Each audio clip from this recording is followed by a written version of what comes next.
혹시 또 다른 형태의 팬데믹이 오는 것은 아닌지, 엠폭스의 바이러스가 활발하게 퍼져나가는 그 시점이 코로나랑 다르기 때문입니다. 우리가 마스크를 쓴다고 해서 엠폭스를 완전히 예방할 수가 없습니다.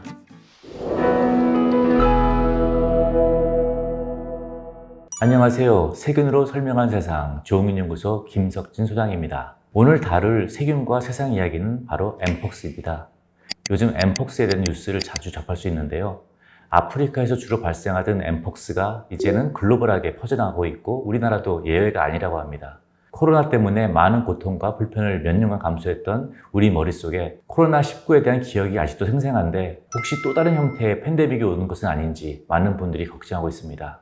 얼굴, 몸통, 손, 발, 이 몸 전체에 수포성 발진이 있는 엠폭스 감염 환자들의 사진을 보면 걱정이 되는 게 당연한 이치입니다. 그래서 준비했습니다. 엠폭스를 바로 알자. 두려움은 우리가 그 대상을 잘 모를 때 더 크게 느껴집니다. 엠폭스가 무엇인지 정확히 이해하면 더 이상 두려움의 대상이 아니고 극복해야 될 대상으로 바뀝니다.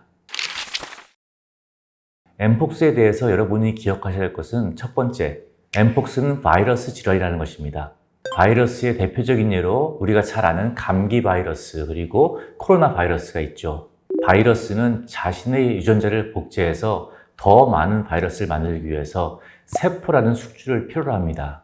호흡기 바이러스인 감기와 코로나는 코와 입을 통해서 우리 몸에 들어오고 호흡기를 덮고 있는 상피세포들을 감염시킵니다.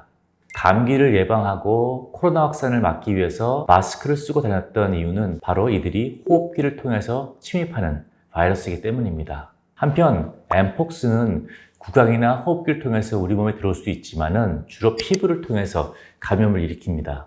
코로나가 호흡기를 감싸고 있는 우리 몸 안에 있는 피부세포를 감염시키는 바이러스로 한다면은 엠폭스 바이러스는 주로 몸을 덮고 있는 피부를 통해서 감염을 일으킵니다. 엠폭스의 경우 환자가 마스크를 써도 피부를 통해 전염을 일으킬 수가 있고 반대로 우리가 마스크를 쓴다고 해서 엠폭스를 완전히 예방할 수가 없습니다. 이렇듯 바이러스마다 감염 경로가 다릅니다. 감기는 코와 입을 통해서 그리고 엠폭스는 주로 피부를 통해서 감염된다는 것, 이것을 이해하는 것이 중요합니다. 감염의 경로를 이해하면 어떻게 피할 수 있는지도 우리는 알 수 있습니다. 엠폭스의 원래 이름은 몽키폭스입니다. 한글로 번역하면 원숭이 두창이죠. 그런데 이제는 몽키라는 이름에서 M자만 남고 엠폭스라고 부릅니다. 어쩌다가 몽키폭스라는 이름이 엠폭스가 되었을까요? 이것은 말을 줄이는 걸 좋아하는 요즘의 트렌드 때문에 생긴 것이 아니고 그 이유가 따로 있다고 합니다. 원숭이 두창을 일으키는 바이러스는 1958년 실험실에 있는 원숭이에서 처음 발견됐다고 합니다. 이 당시에는 어떤 균이 발견되면 그것이 최초로 발견된 것을 주로 이름을 썼다고 해요. 원숭이에서 발견된 두창 바이러스니 원숭이 두창이라고 이름을 지은 거죠. 실제로 코로나도 처음에 우한 바이러스라고 불렸던 것을 기억하실 겁니다. 중국의 우한이라는 곳에서 코로나가 처음 발병했기 때문에 이런 이름이 붙여졌던 거죠. 그런데 엠폭스 바이러스는 실제로 원숭이가 아니라 작은 동물, 예를 들어 설치류가 이들의 주요 숙주라고 합니다. 즉, 설치류가 가지고 있던 바이러스가 원숭이를 감염시키기도 하고 사람도 감염시킬 수 있는 것이죠. 그런데 원숭이가 마치 원인인 것처럼 이름이 붙여졌던 것이니 원숭이 입장에서는 많이 억울하겠습니다. 그래서 몽키폭스에서 엠폭스라는 이름을 바꿨다고 해요. 그런데 이름을 바꾼 데는 문화적, 인종적, 정서적 고려가 있었다고 합니다. 2019년 코로나가 처음 발생했을 때 우한 바이러스라고 불려질 당시 중국 정부가 불편하게 느꼈던 것처럼 원숭이라는 것이 주는 상징성이 아프리카라는 지역성이 강하고 또한 특정 사람들을 비하하는 나쁜 의미도 있기 때문에 2022년 WHO는 몽키폭스를 엠폭스라고 이름을 바꾸게 됩니다. 엠폭스는 아프리카 콩고 민주공화국 지역 중심으로 발생이 급증하고 또한 새로운 변이 바이러스가 인접국으로 확산되게 돼서 2024년 8월 14일 WHO는 엠폭스에 대한 국제공중보건 위기상황 선포를 하게 됩니다. 우리나라만 해도 2023년 151명의 엠폭스 환자가 발생했었고 올해만 해도 8월 초까지 10명 정도의 환자가 발생했다고 합니다. 주로 남자였고요. 20대에서 40대 남성들이 엠폭스에 주로 감염이 됐다고 합니다. 엠폭스에 감염되면 바로 증상이 나타나는 것이 아니라 약 3주 정도의 잠복기를 거치고 그 증상이 발현되기 시작하는데 초기 증상은 몸살 같은 증상이라고 합니다. 그리고 이런 증상이 나타나면은 약 하루에서 4일 안에 사진에서 보는 것과 같은 피부 증상이 나타나기 시작합니다. 엠폭스 바이러스는 클레이드 1, 클레이드 2라는 이 두 가지 타입으로 나눠진다고 합니다. 클레이드 1형이 최근 아프리카에서 빠르게 확산되고 있는 형태이고요. 클레이드 2형은 주로 성관계를 통해서 전염되는 것으로 알려져 있습니다. 엠폭스는 환자의 침, 콧물 같은 환자의 분비물이나 또는 성관계를 통해서 전염이 가능하지만 대체로 환자의 피부에서부터 다른 사람의 피부로 직접 바이러스가 전달되는 경우가 대부분입니다. 환자가 입고 있던 옷이나 수건, 침구를 통해서도 간접적으로 바이러스가 다른 사람에게 전달될 수가 있다고 합니다. 그런데 엠폭스는 어쩌다가 이런 글로벌 문제가 되었을까요? 이 바이러스는 원래는 아프리카에 살고 있는 동물들이 가지고 있던 바이러스입니다. 그런데 인간들이 이 동물들이 사는 지역을 침범하면서 문제가 발생된 거죠. 우리가 숲을 파괴시키고 그리고 인간이 사는 영역, 즉 도시가 확장되면서 점점 이 동물들이 살고 있는 지역으로 인간이 들어가게 되고 그래서 이 바이러스에 인간이 노출되게 된 거죠. 교통수단의 발달도 엠폭스가 글로벌하게 확산되는 중요한 원인 중에 하나입니다. 원래 엠폭스는 그 문제가 발생하더라도 이전에는 아프리카 특정 지역에서만 발생했던 그런 문제인데 이제는 비행기를 포함한 다양한 교통수단의 발달로 세계가 일일 생활권으로 연결되다 보니 문제가 발생되면 그 지역에서만 머물지 않고 다양한 경로를 통해서 글로벌하게 퍼질 수 있는 상황이 된 겁니다. 즉, 동물로부터 바이러스가 사람에게 전달되고 나면 그 후에 사람과 사람 사이에서 감염이 퍼져나가는 것이죠. 특히나 요즘 문제가 되고 있는 클레이드 1 바이러스는 사람들 간에 전염이 잘 되는 변이가 된 형태라고 합니다. 마지막으로 엠폭스의 유행은 천연두의 박멸과 연관되어 있습니다. 천연두라는 단어를 들어보시긴 했지만 그게 뭔지를 모르는 사람이 대부분입니다. 잘 모르는 이유는 천연두는 이제 더 이상 문제가 되지 않기 때문입니다. 1980년대 이후에 천연두는 이 지구상에서 공식적으로 사라졌습니다. 그 이유는 천연두 백신 덕분인데요. 천연두는 우리 의학의 기술 발달로 인해서 최초로 인간이 지구상에서 박멸시킨 무서운 질환입니다.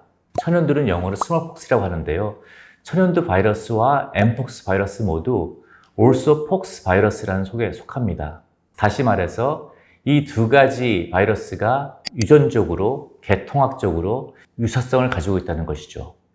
천연두는 심각한 경우 사망률이 30%에 달하는 일반인들에게는 마마라고 알려졌던 아주 무서운 질환이었습니다. 다행히 18세기 말에 천연두 백신이 만들어졌고 전 세계적으로 이 백신이 공급되면서 1980년도 이후에는 천연두 문제가 공식적으로 사라지게 된 거죠. 천연두와 엠폭스가 속한 올소폭스 바이러스는 DNA 바이러스입니다. 이 둘 모두 DNA 바이러스라는 것이 중요합니다.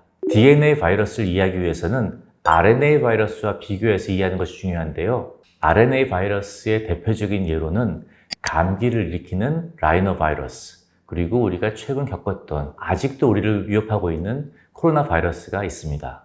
DNA 바이러스와 RNA 바이러스 이야기할 때 여러분이 꼭 기억하셔야 될 것은 안정성이라는 단어입니다. 이 두 가지 바이러스 중에 어떤 것이 더 안정한가가 중요한 겁니다. 안정한가는 것은 변하는가 변하지 않는가라는 그런 컨셉으로 이해하시는 게 중요하겠습니다. 결론부터 말씀드리면은 DNA가 더 안정적, 즉 스테이블하고 잘 변하지 않습니다.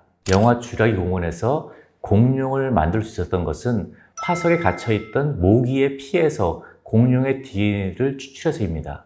수천만 년이 지난 후에도 다시 복제할 수 있을 정도로 DNA는 아주 스테이블한 물질입니다.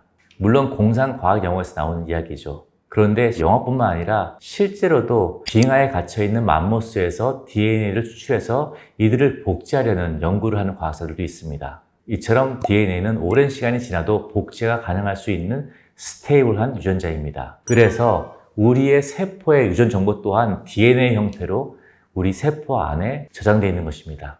말씀드렸던 대로 감기 바이러스와 코로나 바이러스가 RNA 바이러스에 속하는데요. 최근에 감기에 걸렸더라도 다시 감기에 걸릴 수 있는 이유가 감기 바이러스는 변이를 잘 일으키기 때문입니다. 이전에 걸렸던 감기 바이러스에 대한 항체가 있더라도 변이된 바이러스가 다시 들어오게 된다면 몸에 있는 면역세포가 만들어내는 그 항체는 쓸모가 없게 되죠. 코로나 때를 기억하시면은 코로나는 계속 알파, 베타, 감마, 델타, 오미크론 등 계속적인 변이가 있었던 것을 기억하실 겁니다. 바로 코로나 바이러스가 RNA 바이러스이기 때문에 변이가 계속 생긴 것이죠. 다시 돌아가서 천연두와 엠폭스는 DNA 바이러스, 즉 변이가 잘 일어나지 않는 스테이블한 바이러스입니다.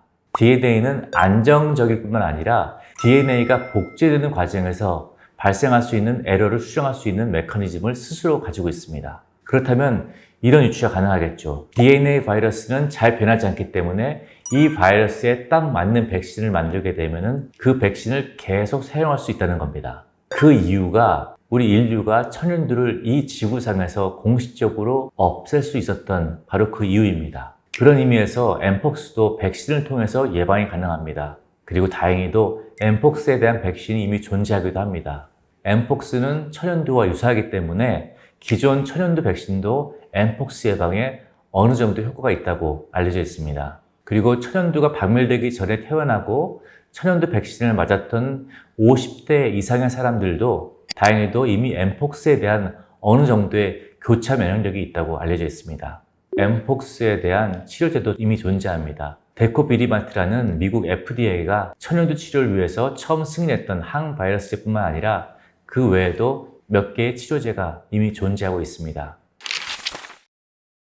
엠폭스에 대한 효과적인 백신과 치료제가 있다는 것에 더해서 엠폭스가 코로나처럼 급속하게 퍼져나갈 확률은 적다고 보는 이유 중에 하나는 엠폭스의 바이러스가 활발하게 퍼져나가는 그 시점이 코로나랑 다르기 때문입니다. 2019년 처음 발견되었던 코로나 바이러스는 환자에게 증상이 발생되기 전, 즉 무증상일 때 바이러스가 많이 방출됩니다. 즉 환자가 무증상 상태에서 다른 사람에게 바이러스를 전염시키는 경우가 많았습니다. 내가 코로나에 감염된지 모르는 채 식당에서 친구와 함께 식사하다가 친구에게 바이러스를 전파하고 또 코로나에 걸렸지만 무증상 상태에서 나도 모르게 옆 사람과 이야기를 하다가 바이러스를 전파하는 경우가 많았습니다. 하지만 엠폭스는 주로 증상이 발생한 이후부터 바이러스가 활발하게 나온다고 합니다. 감기, 모살 같은 증상이 생긴 후부터 바이러스가 나오는 거죠. 따라서 환자를 조기에 발견하고 격리시킨다면 바이러스가 추가적으로 확산되는 가능성을 낮출 수 있습니다. 이처럼 무증상 상태에서 바이러스를 옮길 수 있는 코로나에 비해 증상이 생기고 난 후부터 바이러스가 퍼지는 엠폭스는 코로나에 비해서 팬데믹으로 갈 수 있는 가능성이 상대적으로 낮다고 볼 수 있습니다. 물론 엠폭스는 걸리지 말아야 하고 걸리면 고생할 수 있습니다. 합병증도 발생할 수 있고요.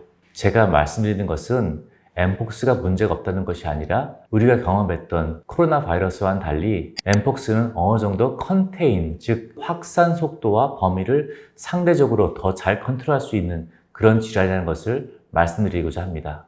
따라서 코로나처럼 나도 모르는 사이에 걸릴 수 있다는 그런 두려움보다 엠폭스의 감염 경로를 이해하고 예방하는 것이 중요합니다. 엠폭스는 코로나처럼 호흡기를 통해 전달되는 경우보다 주로 피부, 성 접촉 등 제한적인 감염 경로를 통해서 전파가 이루어지는 감염병이기 때문에 전파 위험도가 낮고 관리가 가능한 질환입니다. 앞에서 말씀드렸지만 엠폭스는 마스크를 잘 쓴다고 해서 전염을 막을 수도, 전염을 피할 수도 없습니다. 피부가 가장 큰 문제입니다. 엠폭스를 피하기 위해서는 모르는 사람과의 밀접 접촉, 피부 접촉이나 성 접촉을 피하고 손 씻기를 준수하는 게 매우 중요하다고 합니다. 바른 손 씻기에 대한 내용은 다른 동영상에서 다룬 바 있으니 그 동영상을 꼭 시청해 주시길 추천드립니다. 수건을 다른 사람과 함께 쓰지 말고 사회생활을 하면서 옷에 바이러스가 묻을 수 있으니 외출하고 집에 돌아오면 옷을 세탁하는 것도 중요합니다. 마지막으로 그럼 수영장이나 목욕탕은 피해야 하는지 궁금해하실 분들도 있을 텐데요. 아직까지 수영장이나 목욕탕에서 엠폭스가 전염되었다라는 그런 보고는 없다고 합니다. 수영장 같은 곳에 수질 관리를 위해 사용되는 클로린 농도 정도에서는 엠폭스 바이러스가 생존할 수 없다고 합니다. 다음에도 여러분의 건강을 지키는 데 도움이 되는 동영상으로 다시 찾아뵙도록 하겠습니다. 감사합니다.